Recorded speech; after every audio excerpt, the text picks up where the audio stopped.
हा विद्यार्थ्यांनो, आपण मागच्या तासाला निर्माण होके पावन युग में अटल बिहारी वाजपेयी जी यांनी लिहिलेली कविता पाहिली होती. अर्धी कविता आपली शिकून झालेली होती. आज आपण त्या कवितेचा पुढचा भाग या ठिकाणी पाहणार आहोत.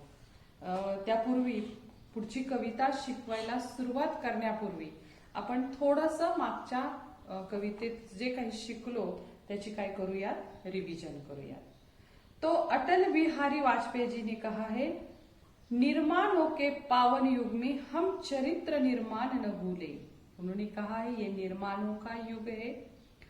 विज्ञान ने तरक्की की है, तंत्रज्ञान ने तरक्की की है और इस तरक्की के साथ साथ मनुष्य ने भी बड़ी तरक्की की है. तो ये अच्छी बात है, तरक्की करना अच्छी बात है, लेकिन उसके साथ साथ एक बात को भी हमें याद रखना है, वो है चरित्र निर्माण. अब चरित्र निर्माण का अर्थ है, उन्होंने बताया है, हमारे अंदर जो कुछ भी अच्छे मूल्य है, मनुष्य के अंदर जो अच्छाई है, उसे हमें नहीं भूलना चाहिए. विज्ञान ने कितनी भी तरक्की क्यों न की हो, जैसे कि उन्होंने नीचे लिखा है, भौतिकता के उत्थानों में जीवन का उत्थान हमें नहीं भूलना चाहिए. तो उस तरक्की के साथ साथ हमें अपने जीवन के मूल्यों को भी संभालना है. तो उन्होंने आगे कहा है, स्वार्थ साधना की आंधी में अब मनुष्य विज्ञान का गलत इस्तेमाल क्यों करता है, तंत्रज्ञान का गलत इस्तेमाल क्यों करता है, क्योंकि उसे कुछ ज्यादा हासिल करना है. जैसे कि अब देखो, डकैती होती है, डकैती में कई तरह के तंत्रज्ञान का, विज्ञान का इस्तेमाल होता है और डकैती करके कई तरह से दुकानें लूटी जाती है. तो ये स्वार्थ के लिए है. नए नए हथियार बनाए गए हैं, कई किसी देश के पास ये हथियार है, किसी देश के पास वो हथियार है. क्यों? तो उन्हें एक दूसरे पर आक्रमण करना है. तो ये गलत बात है. अपनी स्वार्थ साधना में ये लोग क्या कर रहे हैं, वसुधा का कल्याण भूल रहे हैं. मैंने पिछले तासिका को जापान का उदाहरण दिया था, अणुबॉम्ब डाल दिया, बस वो तो दूसरे महायुद्ध की कहानी थी, लेकिन आज तक वो लोग ये बात भुगत रहे हैं. उसके कारण उनके अंदर एक बीमारी पैदा हो चुकी है. तो इसी तरह से हम अपनी स्वार्थ साधना के लिए वसुधा का कल्याण भूलता जा रहा है हर मनुष्य. तो हर मनुष्य को वसुधा का कल्याण नहीं भूलना चाहिए. आगे उन्होंने कहा है, माना गम अगाध सिंधु है, संघर्षों का पार नहीं है. ये जो जीवन है एक समुद्र जैसा है, और जिस तरह से समुद्र में लहरें उठती है, समुद्र के बीचों बीच मझधार कहा है, तो वहां संघर्ष करना पड़ता है. जो जहाज होते हैं, जो लोग होते हैं, वहां समुद्र के बीचों बीच तूफानों में संघर्ष करते हैं, वही अपने इच्छित स्थान पर पहुंच जाते हैं. और जो संघर्ष नहीं कर पाते वो बीच में डूब जाते हैं. मनुष्य का जीवन भी ऐसा है, संघर्षों से भरा हुआ मनुष्य का जीवन है, बड़े समुद्र जैसा जीवन है. तो मनुष्य को क्या करना है, माना अगम अगाध सिंधु है, संघर्षों का पार नहीं है, किंतु डूबना मझधारों में साहस को स्वीकार नहीं. जो साहसी मनुष्य है वो मनुष्य क्या करता है, वह मनुष्य साहस के साथ लड़ता है और विजय पाता है. तो यही बात हमें करनी है. तो हमें ये हमारी समस्या जो है, संघर्ष जो है, वह करने के लिए हमारे पास विज्ञान है, तंत्रज्ञान है, अनुसंधान है, खोज है. उसके माध्यम से हम क्या कर सकते हैं, जटिल समस्या सुलझाने को नूतन अनुसंधान न भूलें. इस कितनी भी हमारे जीवन में जटिल समस्या क्यों ना आ जाए, हम नए नए खोज करके उस समस्या का हल खोज सकते हैं. जैसे कि हमने पिछली तासिका को भी मैंने उदाहरण दिया था, लोगों ने अब क्या किया है, कोरोना के चलते हुए हर देश में उसके इलाज के लिए दवा खोजनी शुरू की है. अब कहते हैं कोई वैक्सीन आने वाला है तो इस समस्या का हल निकालने वाला. ये क्यों मुमकिन हुआ है, केवल तंत्रज्ञान के कारण, विज्ञान के तरक्की के कारण. तो इस जटिल समस्या सुलझाने के लिए हमें यह अनुसंधान बहुत ही उपयोगी है. फिर भी उसका अगर हम अच्छे तरीके से इस्तेमाल करते हैं, तो इसका उदाहरण भी मैंने दिया था. कहा जाता है कि ये वायरस किसी देश ने अपनी प्रयोगशाला में बनाया है, जिस वायरस से चलते दुनिया में कितना बड़ा हाहाकार मचा है. तो जिस देश ने वायरस बनाया है इसने मनुष्य की हानि चाहिए है, और जो देश अब उसका वैक्सीन ढूंढने में लगे हैं उन्होंने मनुष्य का फायदा देखा है।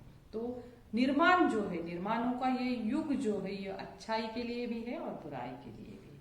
तो जटिल समस्या सुलझाने के लिए हमारे पास अनुसंधान है, लेकिन उसका इस्तेमाल हमें अच्छी तरीके से करना है। तो इस बात को हमें इस निर्माणों के पावन युग में हमें चरित्र निर्माण नहीं भूलना है, और स्वार्थ साधना की आंधी में वसुधा का कल्याण नहीं भूलना है। तो अब हम देखेंगे आगे। तो पिछले तासिका की तरह ही अभी पहले क्या करेंगे, हम शब्दों को लिख लेंगे जो नए शब्द आते हैं। जैसे उन्होंने पहली पंक्ति में कहा है, शील विनय आदर्श श्रेष्ठता तार बिना झंकार नहीं है। तो शील का मतलब है अच्छा चरित्र। आप लोगों को इन शब्दों को लिख लेना है, क्योंकि इस कविता में ढेर सारे नए शब्द आए हैं, और ज्यादा शब्द विज्ञान के संदर्भ में, अनुसंधान के संदर्भ में है, और तंत्रज्ञान के संदर्भ में, जो ज्यादातर क्या होते हैं किताब में पाए नहीं जाते हैं। तो उन शब्दों को आपको लिख लेना है, और हमारे संस्कृति के बारे में भी कई शब्द है तो उनको भी आपको लिख लेना है। तो शील का मतलब है अच्छा चरित्र।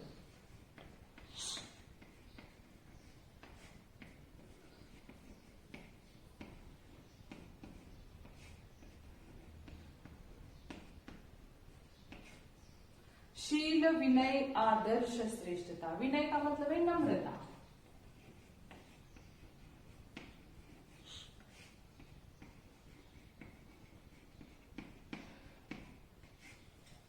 शील विनय आदर्श। आदर्श मतलब अनुकरणीय, जिसका हम अनुकरण कर सकते हैं उसे हम आदर्श कहते हैं।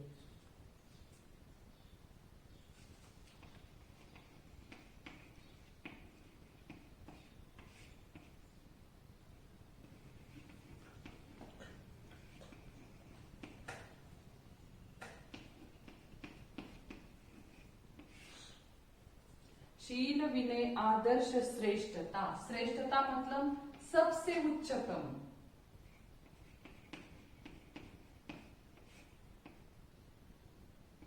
उसे हिंदी में उत्तमता कहते हैं। तार बिना झंकार नहीं है। झंकार मतलब झन झन का स्वर। आप लोगों ने कई ऐसे वाद्य देखे होंगे, वाद्यों के भी प्रकार है। कुछ ताल वाद्य है और कुछ वाद्यों से तार के साथ उनका संबंध होता है, और उससे बजते, जैसे पेटी हो, सतार हो या वीणा हो, उनके लिए तार लगाई रहती है। और ढोलक वगैरह जो होते हैं उनका तरीका बजाने का और उनका बनाने का तरीका अलग होता है। तो ये जो झंकार का स्वर देने वाली जो वीणा हो या कुछ भी इस तरह का वाद्य हो, तो उनके तार लगाए होते हैं। तो एक एक तार लगाई होती है, और कई तारों के झनकार से मधुर नाद हमें सुनाई देता है। तो झंकार का मतलब है झन झन का स्वर।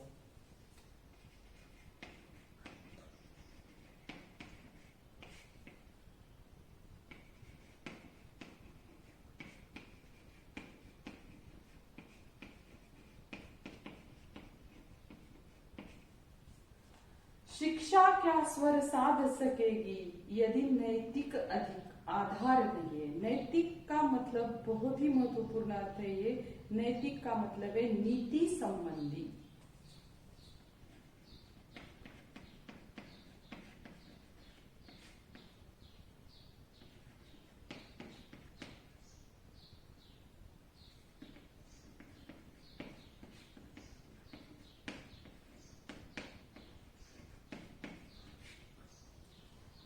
शील विनय आदर्श श्रेष्ठता तार बिना झंकार नहीं है। शिक्षा क्या स्वर साध सकेगी यदि नैतिक आधार नहीं है।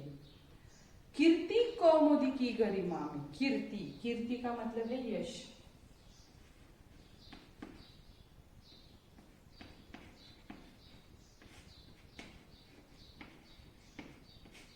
और कौमुदी का मतलब है चांदनी।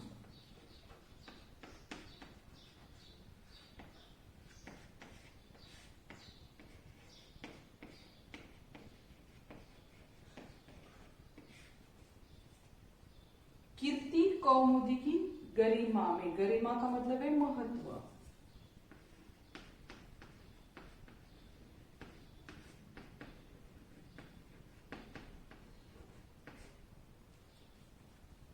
संस्कृति का सम्मान न भूले। तो देखो इस में जितने भी नए शब्द आए, जैसे कि शील, शील का मतलब है अच्छा चरित्र, विनय, विनय का मतलब है नम्रता, आदर्श का मतलब है श्रेष्ठ, अनुकरणीय, श्रेष्ठता का मतलब है उत्तमता, फिर झंकार का मतलब है जन जन का स्वर, नैतिक का मतलब है नीति संबंधी, और कीर्ति का मतलब है यश, और कौमुदी का मतलब है चांद। तो ये कुछ नए शब्द आए हैं। आगे हम देखेंगे, निर्माणों के पावन युग में हम चरित्र निर्माण न भूले, स्वार्थ साधना की आंधी में वसुधा का कल्याण न भूले। आविष्कारों के कृतियों में यदि कृतियां, कृतियां मतलब कोई अच्छा या बड़ा काम, उसे कृतियां कहते हैं। कृतियों में यदि मानव का प्यार नहीं है, सृजनहीन, ये नया शब्द है, सृजनहीन।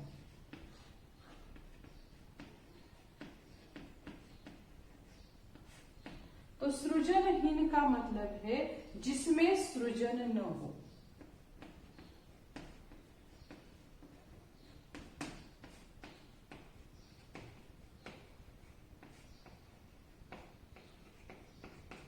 उसे सृजनहीन कहा गया है। विज्ञान व्यर्थ है, प्राणी का उपकार लिए। यहां उपकार का मतलब हमें भलाई देना है, उपकार का मतलब भलाई।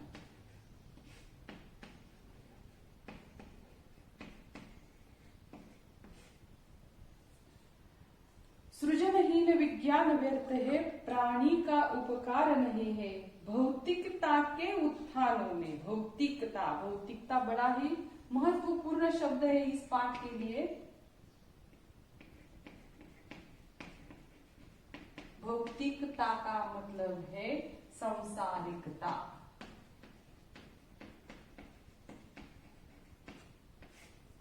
भौतिकता का के उत्थानों में जीवन का उत्थान न भूले। अब उत्थान शब्द का मतलब है उन्नति।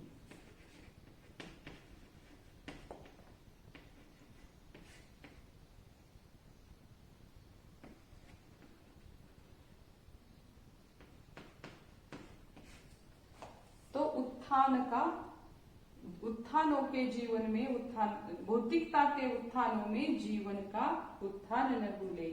निर्माणों के पावन युग में हम चरित्र निर्माण न भूले। तो इस तरह से ये नए जो कुछ भी शब्द है जो आज हम पढ़ने वाले हैं, मैंने फलक पर लिखे। फिर से एक बार आप अगर नहीं लिख लिए आपने तो फिर से लिख लीजिए, मैं एक बार दोहराती हूँ। शील, अच्छा चरित्र, विनय का मतलब है नम्रता, आदर्श का मतलब है अनुकरणीय। हम कहते हैं वो आदर्श है क्योंकि हमें उसका अनुकरण करना है, वो आदर्श है। श्रेष्ठता मतलब उत्तमता, उत्तम, श्रेष्ठ से भी बढ़कर श्रेष्ठ। झंकार का मतलब झन झन का स्वर। अब देखो ये मैंने यहाँ पर आपको झंकार और वाद्यों के बारे में बताया था कि किस तरह से कोई भी वाद्य होता है। जैसे कि ये वीणा होती है तो आप लोगों ने देखा होगा कि उसके तार लगे रहते हैं। तो ऐसा क्यों होता है? तो उस तार से क्या होते हैं, झनकार का स्वर निकलता है, झन झन। और कई तार होती है एक साथ जुड़ी होती है, उनसे ही वह स्वर बनता है, एक तार से स्वर नहीं बनता है। तो विद्या के चलते ये तार है, शील एक तार है, विनय एक तार है, आदर्श एक तार है, श्रेष्ठता एक तार है, और इससे झनकार बन रही है। तो इसीलिए यहाँ पर उस शब्द का उपयोग किया है।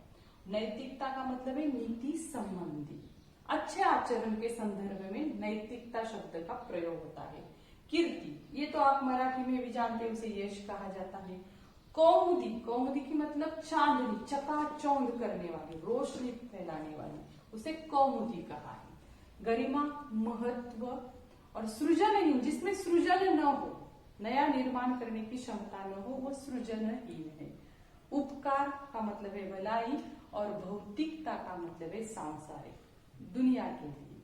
उत्थान का मतलब है उन्नति, जिसे हम प्रगति भी कहते हैं। तो ये कुछ नए शब्द आज जो हम पढ़ने जा रहे हैं उसमें देखेंगे। तो अब हम चलते हैं अपनी पाठ की तरफ।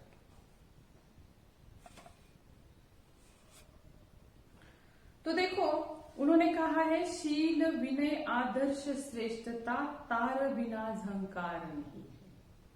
मैंने आप लोगों को बताया कि शील का मतलब है अच्छा चरित्र।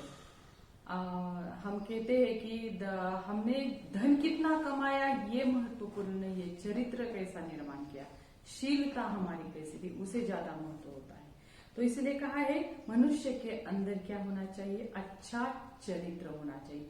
लोग आपका चरित्र देखते हैं, आपका धन नहीं देखते हैं। फिर कहा है विनय, विनय मतलब नम्रता। विद्या विनयने शोभते, मराठीमध्ये सुविचार आहे, विद्या विनयने शोभते। तुम्ही कितीही विद्वान आहात पण जर तुमच्याकडे नम्रता नसेल तर मग त्याला काही अर्थ नाही। म्हणून विद्या कितीही शिकलात तरी नम्रता ही तुमच्याकडे हवी। शील विनय आदर्श, आदर्श मतलब अनुकरणीय। आपका जीवन ऐसा होना चाहिए, दूसरों को आपके जीवन का आदर्श लेना चाहिए और अनुकरण करना चाहिए। जिस तरह से आप करते हैं उस तरह से उन्हें करना चाहिए, उसे अनुकरणीय कहा है, आदर्श कहा। और श्रेष्ठता का मतलब है उत्तमता। तो हमारा जीवन इस तरह से उत्तम होना चाहिए। तो ये हमारे जीवन के कई तार हैं, ये हमारे जीवन के कई तार हैं जो हमारे पास होने चाहिए। तो निर्माणों के पावन युग में इस कविता में अटल बिहारी वाजपेयी जी ने आगे कहा है शील विनय आदर्श श्रेष्ठता। हमने अभी अभी इन शब्दों के अर्थ देखे हैं। शील, शील का मतलब हमने देखा है अच्छा चरित्र, मनुष्य का अच्छा चरित्र। फिर हमने देखा विनय, विनय का मतलब है नम्रता। हम कितने भी पढ़े लिखे क्यों न हो, लेकिन हमारे पास विनम्रता होनी चाहिए। दूसरे के साथ जब हम पेश आते हैं तो नम्रता से हमें पेश आना चाहिए। आदर्श, आदर्श का अनुकरणीय मतलब है। हम देखते हैं कि कहा जाता है हमारे स्कूल में भी किसी छात्र को आदर्श छात्र का पुरस्कार दिया जाता है। क्यों? क्योंकि बाकी के जो छात्र है, अन्य छात्र उसका अनुकरण करें। तो इसीलिए आदर्श मतलब अनुकरणीय। और श्रेष्ठता का मतलब है उत्तमता। उत्तम, श्रेष्ठ, उत्तम से उत्तम, उसे उत्तमता कहा है। तो ये जो चार शब्द है शील विनय आदर्श श्रेष्ठता, ये क्या है? उन्होंने आगे कहा है शील विनय आदर्श श्रेष्ठता तार बिना झंकार नहीं है। अब यहाँ पर मैंने एक चित्र निकाला था। मैंने आप लोगों को कहा था कि कुछ ताल वाद्य होते हैं और कुछ तार के साथ बजने वाले वाद्य होते हैं। तो तारों से जो बजने वाले वाद्य होते हैं उसमें पेटी होती है या फिर वीणा होती है। तो इस वीणा के कई तार होते हैं और एक दूसरे से जुड़े होते हैं। बस एक तार से स्वर नहीं निकलता है, कई तार जुड़े होते हैं। उन्हें बजाने से, उन्हें छेड़ने से मधुर ध्वनि का लाभ होता है। बस मनुष्य का जीवन भी ऐसा ही, मनुष्य के जीवन के ये तार है, शील विनय आदर्श और श्रेष्ठता। इन कई तारों से जुड़कर ही मनुष्य क्या करता है? अच्छा जीवन, दूसरों के लिए आदर्श जीवन रखता है। और अब देखो उन्होंने यहाँ पर शिक्षा की बात की है। उन्होंने कहा है शिक्षा क्या स्वर साध सकेगी यदि नैतिक आधार नहीं है। शिक्षा, हम कहते हैं कि मनुष्य जब पढ़ लिख जाता है, बड़ा बन जाता है, बड़ा बनता है, इसका मतलब क्या है? शिक्षा प्राप्त करने से उसके अंदर अच्छा व्यवहार करने के गुण आ जाते हैं। उन्होंने कहा है शिक्षा क्या स्वर साध सकेगी यदि नैतिक आधार नहीं है। नैतिक मतलब नीति संबंधी। मनुष्य बस पढ़ा लिखा होने से मनुष्य बड़ा नहीं होता है। पढ़ा लिखा होने पर उसके अंदर वो गुण आ जाते हैं जो उसे दूसरे के साथ किस तरह से बर्ताव करना है ये सिखाते हैं। उसे नीति संबंधी कहा है। तो उन्होंने कहा है अगर मनुष्य पढ़ा लिखा है और पढ़ा लिखा होने पर वह किसी के साथ अच्छा व्यवहार करता है तभी उसे पढ़ा लिखा कहते हैं। नहीं तो कुछ तो अनपढ़ लोग भी होते हैं जो पढ़े लिखे न होने पर भी अच्छा व्यवहार करते हैं, और कुछ लोग पढ़े लिखे होने के बावजूद भी दूसरों के साथ बुरा व्यवहार करते हैं। तो जिस व्यक्ति ने शिक्षा प्राप्त की है उसे उन्होंने कहा है नैतिक अधिकार नहीं है। अगर वह बुरा व्यवहार करता है तो उसे नैतिक अधिकार नहीं है। तो शिक्षा से मतलब ये है, शिक्षा से मतलब है मनुष्य के अंदर आने वाला अच्छा परिवर्तन। शिक्षा का मतलब ये नहीं है उसने बीए किया, उसने एमए किया, वो डॉक्टर बन गया, वो इंजीनियर बन गया, इसका मतलब वो पढ़ा लिखा हो गया, ये नहीं है। जब शिक्षा से उसके अंदर अच्छा परिवर्तन आता है, शिक्षा का अर्थ ही है मनुष्य के अंदर आने वाला अच्छा परिवर्तन जो शिक्षा से आता है, तो उसे कहा जाता है वो पढ़ा लिखा है, पढ़ लिख कर बड़ा हो गया है। तो उन्होंने कहा है जो शिक्षा मनुष्य के अच्छे काम के लिए उपयोग में नहीं आती है वह शिक्षा किसी भी काम की नहीं है। और जो शिक्षा से मनुष्य पढ़ लिख कर भी बुरा व्यवहार करता है उसे शिक्षा प्राप्त की उसने तो उसका कोई उपयोग भी नहीं है। फिर आगे कवि ने कहा है कीर्ति कौमुदी की गरिमा में। कीर्ति का मतलब यहाँ फलक पर मैंने लिखा है यश। कीर्ति का मतलब क्या है? यश। हम जब को भी यश प्राप्त करते हैं, जैसे अभी अभी हमारा 10वीं का रिजल्ट निकल आया है तो हमने देखा है हमारे स्कूल के छात्रों को कितने अच्छे अच्छे अंक मिले हैं, किसी को कितने, किसी को कितने। तो बड़े बड़े अंक प्राप्त करने के कारण अब उनका नाम हो गया है। आप लोगों ने शायद देखा होगा, या आप अभी स्कूल में नहीं आ रहे हैं, जब आएंगे तो देखेंगे हमारा स्कूल का जो बाहरी गेट है उस पर ही हमने इन होनहार छात्रों के फोटो चिपका दिए हैं, क्योंकि उन्होंने बहुत ही अच्छे अंक प्राप्त किए हैं। तो उनको ये यश प्राप्त हुआ और यश से क्या मिल गई? कीर्ति मिल गई। कीर्ति का अर्थ ही यश है। तो कीर्ति कौमुदी, कौमुदी का मतलब है चांदनी। अब देखो, जब मनुष्य को यश मिलता है तो उसका जीवन में, हम कहते हैं उसके जीवन में यश मिलने से उजाला हो गया, उसका जीवन उजाले से भर गया। तो कौमुदी का मतलब है चांदनी। तो कीर्ति कौमुदी की गरिमा में, गरिमा का मतलब है महत्व। कीर्ति कौमुदी की गरिमा में संस्कृति का सम्मान मिले। अब हम पहले से शुरू करते हैं। मनुष्य के पास शील है, विनय है, आदर्श है, श्रेष्ठता है, उसके जीवन की ये झंकार पैदा करने वाली कई तार है जिससे अच्छा स्वर निकलता है। तो इन गुणों के होने के कारण मनुष्य को वो शिक्षा प्राप्त हो गई, उसे वो नैतिक अधिकार प्राप्त हो गया, वो अच्छा इंसान बन गया, फिर उसे यश मिल गया, कीर्ति मिल गई, हर तरफ उसकी चर्चा होने लगी और वो सब तरफ उसके जीवन में उजाला छा गया। तो ये शिक्षा का महत्व है। किसी भी कार्य में या किसी भी काम में हमें मिलने वाली ये सफलता है, लेकिन हमने बड़ी लगन से, मेहनत से, शील से, आदर्श से, श्रेष्ठता से हमने यश प्राप्त किया है, किसी भी काम में सफलता प्राप्त किए हैं, और उसके बावजूद अगर हम उसका इस्तेमाल अगर अच्छे काम के लिए नहीं करते हैं, गरिमा का मतलब हमने क्या देखा है? महत्व। तो क्या हो जाएगा? कीर्ति कौमुदी की गरिमा में संस्कृति का सम्मान न भूलेगा। आप सफलता के ऊंचाई पर चले गए हैं और वहां जाकर आपने जो यश प्राप्त किया है, अगर उसका आप गलत इस्तेमाल करते हैं तो फिर आपकी शिक्षा काम की नहीं है। तो उन्होंने कहा है कि नैतिक अधिकार नहीं तो शिक्षा कुछ काम की नहीं।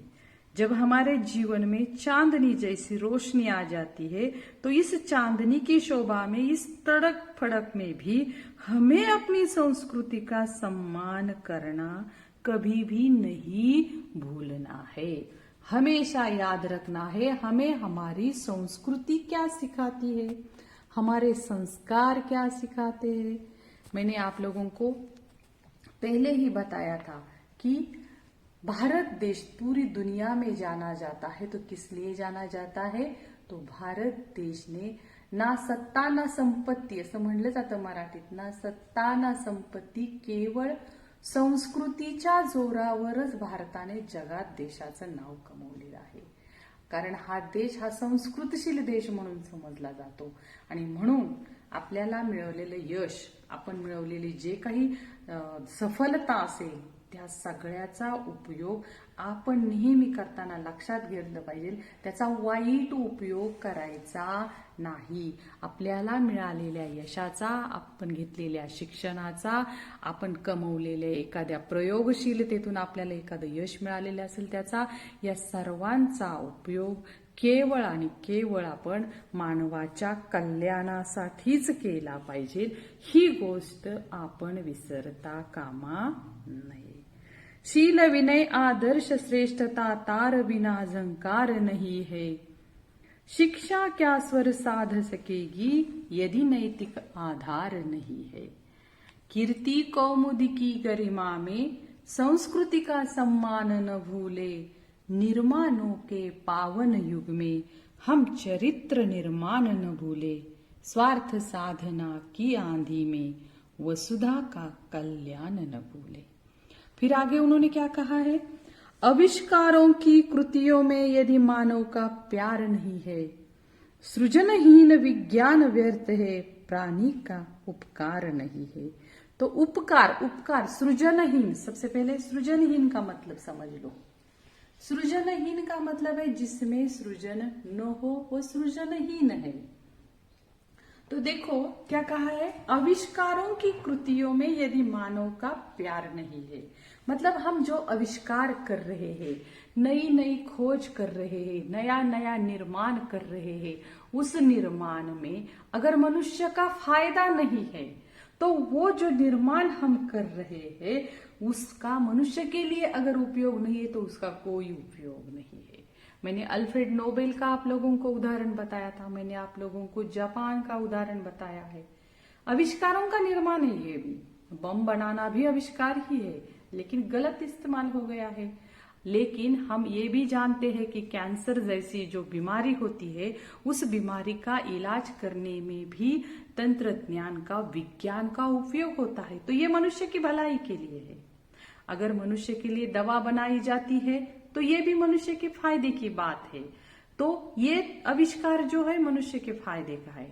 लेकिन अगर बम बनाया जाता है, दूसरे देश पर गिराया जाता है, तो ये मनुष्य की फायदे की बात नहीं है. तो आविष्कारों की कृतियों में यदि मानव का प्यार नहीं है, सृजनहीन विज्ञान व्यर्थ है, प्राणी का उपकार नहीं. उपकार का मतलब भलाई. जिसमें मनुष्य की भलाई नहीं है वह कुछ काम का नहीं है. आगे उन्होंने कहा है, भौतिकता के उत्थानों में, भौतिकता संसारिकता मतलब संसार के हित के लिए, दुनिया के हित के लिए, उसे संसारिकता कहा है. भौतिकता का मतलब है संसारिकता. उत्थान का मतलब है उन्नति, प्रगति. तो उन्होंने क्या कहा है, भौतिकता के उत्थानों में जीवन का उत्थान न भूले. अब देखो पूरे ये जो पाठ है, इस पाठ का सारांश यहाँ पर आता है, जिसमें उन्होंने कहा है कि भौतिकता के उत्थानों में जीवन का उत्थान न भूले.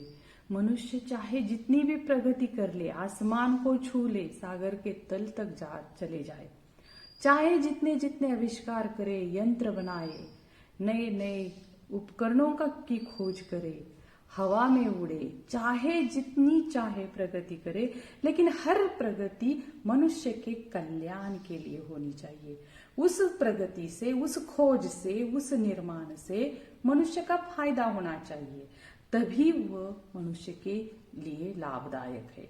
अगर मनुष्य उसका गलत इस्तेमाल करता है, उसने की हुई जो आविष्कार है, उसने की हुई जो नई खोज है, उसका लाभ होने के बजाय अगर मनुष्य को नुकसान होता है तो फिर उसमें क्या नहीं है, जीवन का उत्थान नहीं है, मतलब उन्नति नहीं है, मनुष्य के जीवन की प्रगति नहीं है. तो इससे ये संदेश हमें हमारे भूतपूर्व प्रधानमंत्री जी अटल बिहारी वाजपेयी जी दिए हैं कि हमें प्रगति करनी चाहिए. हमें प्रगति करने के साथ साथ मूल्यों को नहीं भूलना चाहिए, क्योंकि अगर मनुष्य के मन में मूल्य है तो वो मनुष्य क्या करेगा, कभी भी बुरा काम नहीं करेगा. जब उसके अंदर कुछ ऐसे गुण है, उन गुणों को साथ वो क्या करेगा, हमेशा अच्छा बर्ताव करेगा। हमें सुख पाना हमारा अधिकार है। सुख पाने के लिए हमें जो चाहिए करना चाहिए, लेकिन उसमें जीवन के मूल्यों को नहीं भूलना चाहिए। संक्षिप्त में अच्छा क्या है और बुरा क्या है, मनुष्य के भलाई के लिए क्या है और मनुष्य के बुराई के लिए क्या है, इसमें फर्क करना चाहिए। यंत्र बनाने चाहिए, कारखानों को चलाना चाहिए, नए नए वाहन बनाने चाहिए, लेकिन सभी के करते हुए ये भी याद रखना चाहिए कि क्या इससे मनुष्य का नुकसान तो नहीं हो रहा है। और इसी के चलते मनुष्य को ये समझ लेना चाहिए कि प्रगति करते करते मनुष्य का जीवन अब खत्म होने लगा है।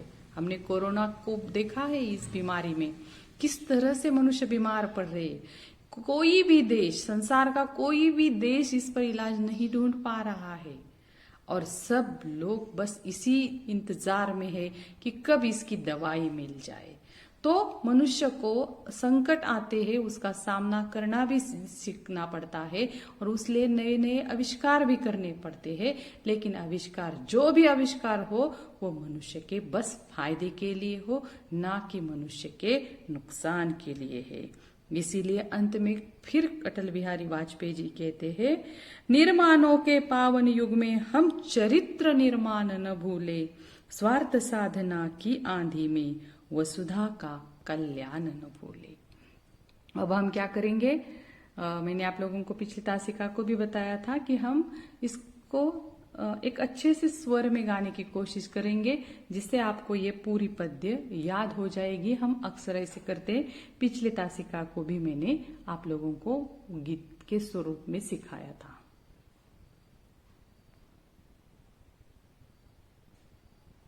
निर्माणों के पावन युग में, कवि अटल बिहारी वाजपेयी जी।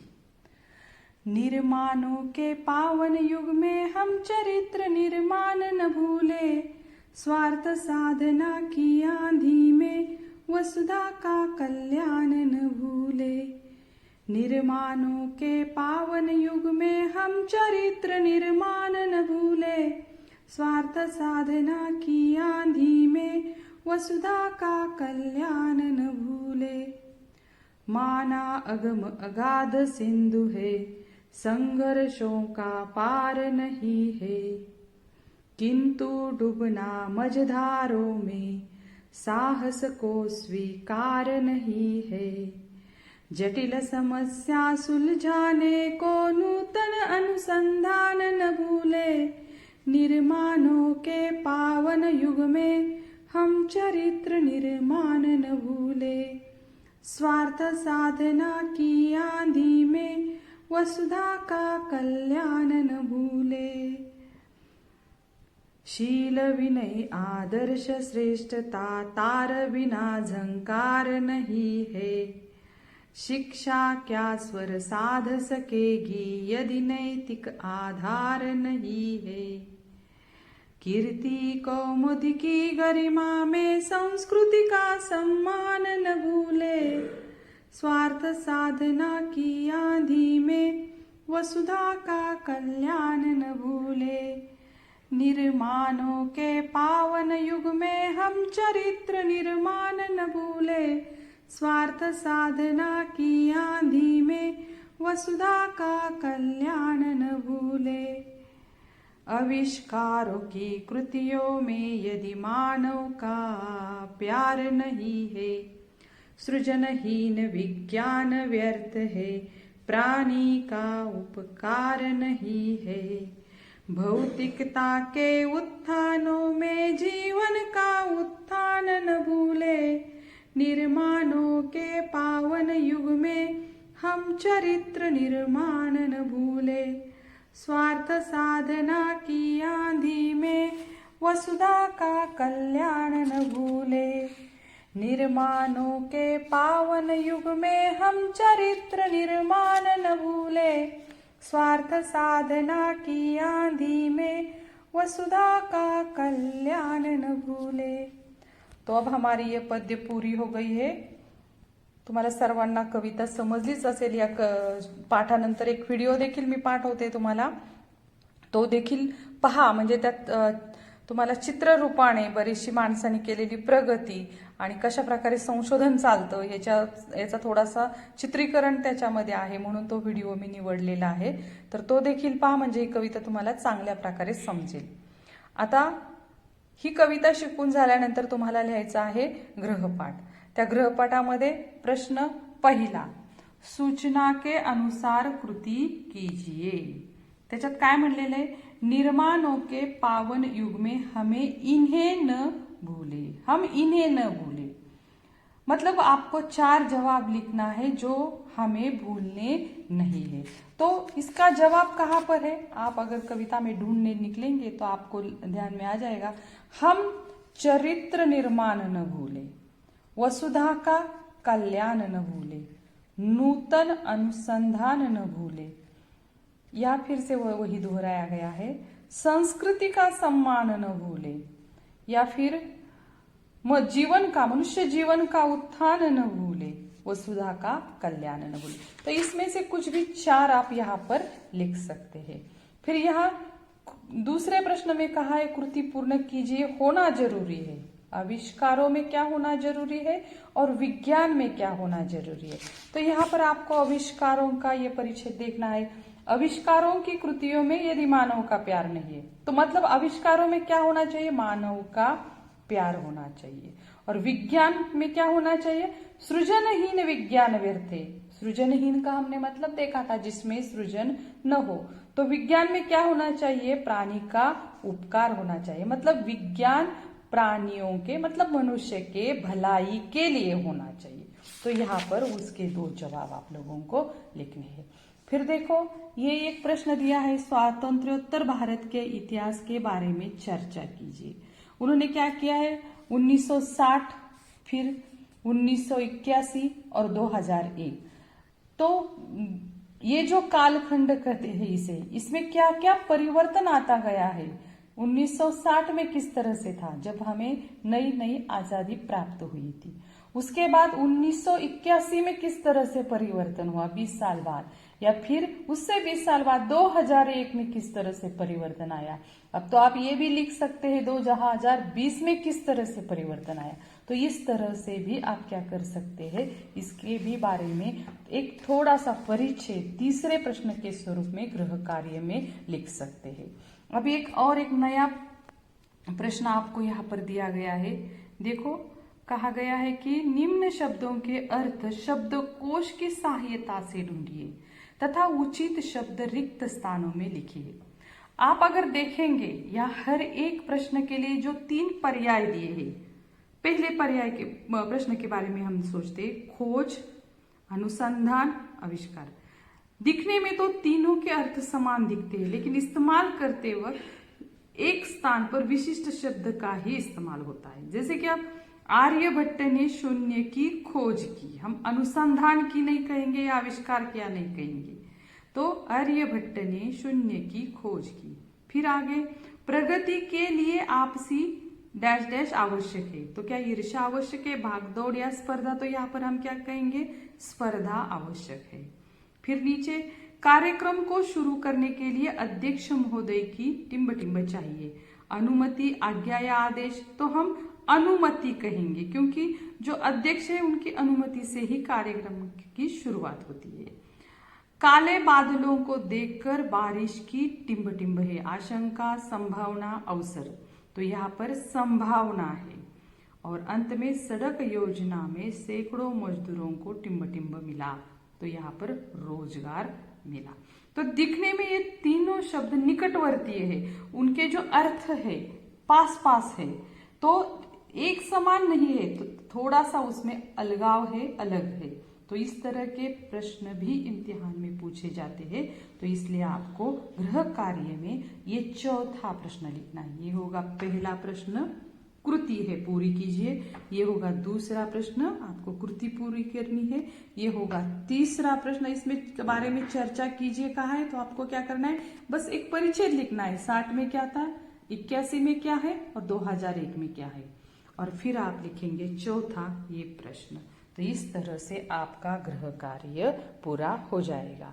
तो इस तरह से हमने ये अंतिम कविता जो थी निर्माणों के पावन युग में, देखिए आप लोग इसके ऊपर गृह कार्य भी लिखेंगे। मुझे विश्वास है आप लोगों को पूरी तरह से कविता समझ में आई होगी। अगर नहीं आती है तो आप मुझे पूछ सकते हैं। Thank you. 11वां अध्याय, जिसका नाम है निर्माणों के पावन युग में, का अध्ययन करेंगे। जैसा कि बच्चों आप सभी जानते हैं कि आज का युग अनुसंधान का युग है, यानी नई नई खोज की जाती है, वैज्ञानिक आविष्कार होते हैं। लेकिन हमारा भारत देश एक महान देश है। इसमें हमेशा से हमारी संस्कृति को सम्मान दिया जाता है। वसुदेव कुटुंबकम की जो भावना है उसको महत्व दिया जाता है। अतिथि देवो भव को सर्वोपरि समझा जाता है। लेकिन आज भौतिक सुख सुविधाओं की चकाचौंध को देखते हुए जीवन के मूल्यों का ह्रास होता जा रहा है। लोगों में प्रेम, भाईचारा, सद्भाव, सहानुभूति, दया और ममता आदि के भाव जो निरंतर लुप्त होते जा रहे हैं, इसके परिणाम स्वरूप चोरी, डकैती, हत्याएं, मारकाट एवं अपराधों में दिन प्रतिदिन वृद्धि होती जा रही है। कोई भी संसाधन बनाने से पहले मनुष्य का उसके जीवन पर क्या प्रभाव पड़ेगा, इस पर जरूर हमें विचार करना चाहिए। ऐसा न हो कि मनुष्य भौतिक सुख सुविधाओं को पाने की होड़ में अपने जीवन के मूल्यों को ही भूल जाए। हर चीज के दो पहलू होते हैं, अच्छा और बुरा, इसलिए हमें उसके अच्छे पहलू को ही अपनाना चाहिए।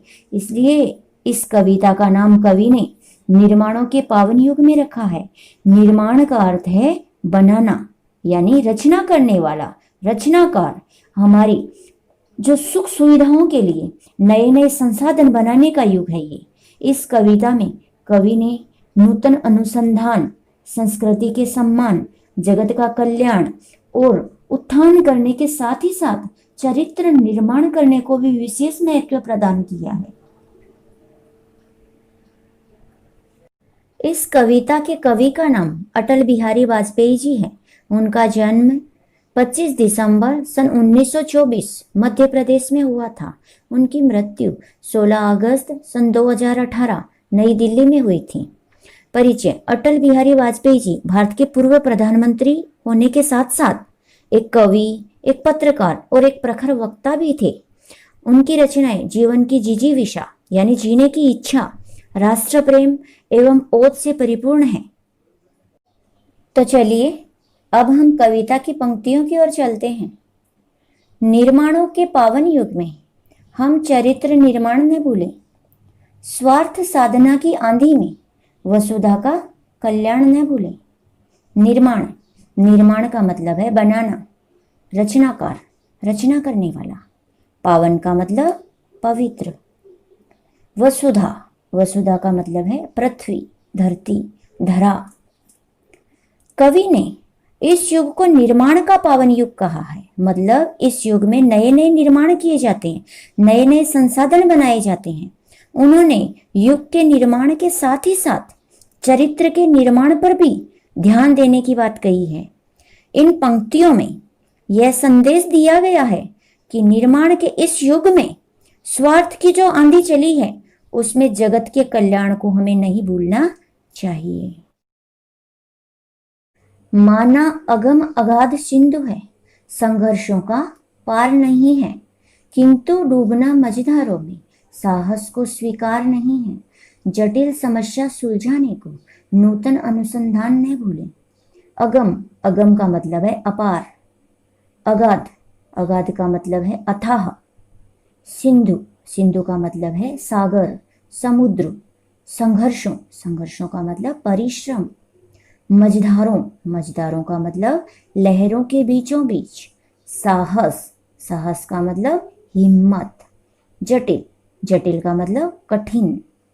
नूतन अनुसंधान, नूतन का मतलब नया, अनुसंधान का मतलब खोज। माना अगम अगाध सिंधु है, संघर्षों का पार नहीं है, किंतु डूबना मझधारों में साहस को स्वीकार नहीं है। जटिल समस्या सुलझाने को नूतन अनुसंधान न भूलें। कवि के अनुसार जीवन संघर्षों का महासागर है। इसका पार पाना बहुत मुश्किल है, लेकिन जब तक साहस है, जब तक हम में हिम्मत है, तब तक समस्याओं के मझधार में डूबना हमें स्वीकार नहीं है। यह भी हमें नहीं भूलना चाहिए कि नए नए अनुसंधान और समस्याओं का गहन अध्ययन कर उसका समाधान भी निकाला जा सकता है। निर्माणों के पावन युग में हम चरित्र निर्माण न भूलें। स्वार्थ साधना की आंधी में वसुधा का कल्याण न भूलें। निर्माण, निर्माण का मतलब है बनाना, रचनाकार, रचना करने वाला। पावन का मतलब पवित्र। वसुधा, वसुधा का मतलब है पृथ्वी, धरती, धरा। कवि ने इस युग को निर्माण का पावन युग कहा है। मतलब इस युग में नए नए निर्माण किए जाते हैं, नए नए संसाधन बनाए जाते हैं। उन्होंने युग के निर्माण के साथ ही साथ चरित्र के निर्माण पर भी ध्यान देने की बात कही है। इन पंक्तियों में यह संदेश दिया गया है कि निर्माण के इस युग में स्वार्थ की जो आंधी चली है उसमें जगत के कल्याण को हमें नहीं भूलना चाहिए। शील, विनय, आदर्श, श्रेष्ठता तार बिना झनकार नहीं है।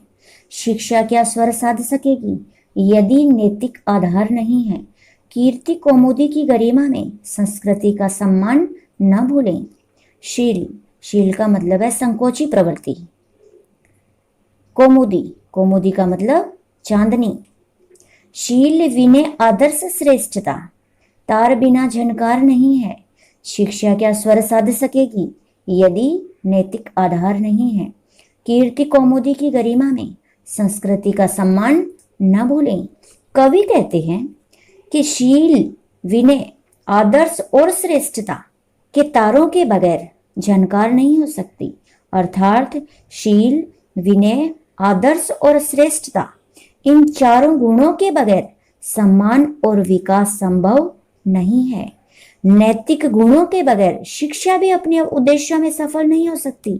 अतः यश और सम्मान की चकाचौंध में संस्कृति का सम्मान हमें नहीं भूलना चाहिए।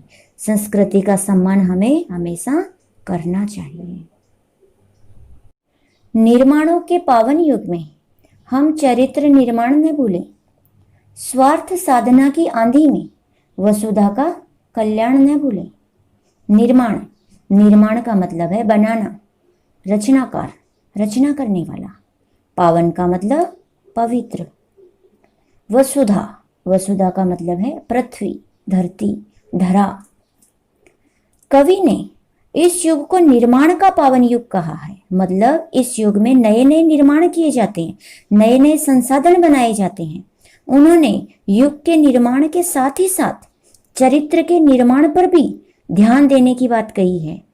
इन पंक्तियों में यह संदेश दिया गया है कि निर्माण के इस युग में स्वार्थ की जो आंधी चली है उसमें जगत के कल्याण को हमें नहीं भूलना चाहिए।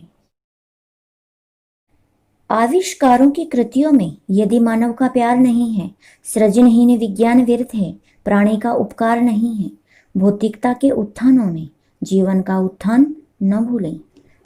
भौतिकता, भौतिकता का मतलब है सांसारिकता। उपकार, उपकार का मतलब है भलाई। उत्थान, उत्थान का मतलब है उन्नति। आविष्कारों की कृतियों में यदि मानव का प्यार नहीं है, सृजनहीन विज्ञान व्यर्थ है, प्राणी का उपकार नहीं है। भौतिकता के उत्थानों में जीवन का उत्थान न भूलें। इसमें कवि ने कहा है नवयुग के नव निर्माणों में अर्थात आविष्कारों में यदि इंसानियत की भावनाओं के लिए जगह नहीं है, उसके लिए प्यार नहीं है, तो विज्ञान व्यर्थ है। यदि मानव जाति का कल्याण नहीं होता है तो विज्ञान की सारी खोज व्यर्थ है। सांसारिक सुख एवं विकास में जीवन के मूल उद्देश्य को हमें नहीं भूलना चाहिए। निर्माणों के पावन युग में हम चरित्र निर्माण न भूलें। स्वार्थ साधना की आंधी में वसुधा का कल्याण न भूलें। निर्माण, निर्माण का मतलब है बनाना, रचनाकार, रचना करने वाला। पावन का मतलब पवित्र। वसुधा, वसुधा का मतलब है पृथ्वी, धरती, धरा। कवि ने इस युग को निर्माण का पावन युग कहा।